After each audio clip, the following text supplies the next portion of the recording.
जय बद्री विशाल. आपण आलेलो आहोत रुद्रप्रयाग जिल्ह्यामधील सतेरा खाल या गावामध्ये.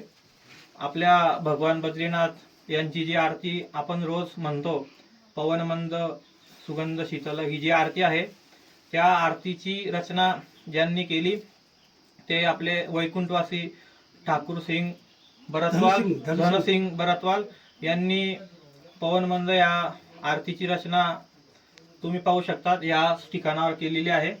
ही जी पेटी आहे या पेटीमध्ये ती आरती सुरक्षित ठेवलेली होती व तुम्ही पाहू शकता या प्रकारे ही पेटी आहे. या पेटीमध्ये सुरक्षित ती आरती ठेवलेली होती. धनसिंग बरतवाल यांनी ती आरती रचलेली होती व या पेटीमध्ये ती आरती ठेवलेली होती.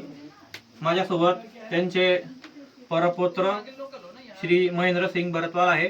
यांनीच त्या आरतीला प्रकाशात आणलं व सर्वांना ती जी आरती आहे ती मूळ आरती लोकांपर्यंत पोहोचवली व त्याचं संरक्षित करण्याचं काम श्री महेंद्र सिंग बरतवाल यांनी केलेलं आहे.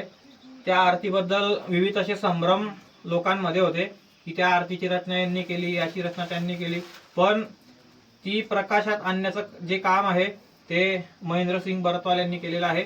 त्यांचं हे वडिलोपार्जित घर आहे. तुम्ही पाहू शकता या प्रकारे हे घर आहे. लाकडाचा वगैरे जुन्या काळात जे घर असतं त्या वडिलोपार्जित त्यांचं हे घर आहे व इथेच हा मूळ असा वारसा इथे ठेवलेला होता. आपण पाहू शकता हे त्यांचं वडिलोपार्जित घर आहे. असा छोटी शिडी इथे आहे व इथे वरती जाऊनच त्यांनी ती आरतीची ती पेटी दाखवली. ती पेटी याच ठिकाणी सुरक्षित ठेवलेली होती व लोकांपर्यंत जी आरतीची मूळ प्रतिमा असेल किंवा विविध अशी जे ऐतिहासिक दस्तऐवज होते ते याच ठिकाणी सुरक्षित ठेवलेले होते. अशा जागी आपण आज आलेलो आहोत. जय बद्री विशाल.